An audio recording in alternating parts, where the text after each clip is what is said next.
Je, unajua sababu kuu ya wapenzi kuacha kufanya sex sio daima usaliti?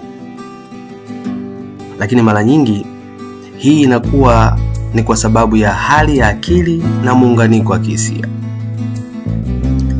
Wapenzi wengi huanza kwa moto, tena moto wa mapenzi.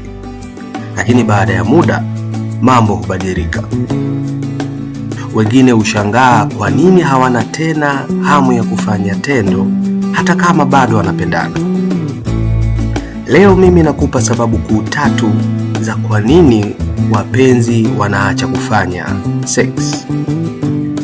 Sababu ya kwanza ni msongo na uchovu wa maisha ya kila siku. Sababu ya pili, kutokuwepo kwa mawasiliano ya wazi kuhusu tamaa na matarajio yao. Lakini sababu ya 3 ni migogoro ya kihisia ambayo haijatatuliwa. Sayansi inaonyesha kuwa ukaribu unahitaji zaidi ya mwili.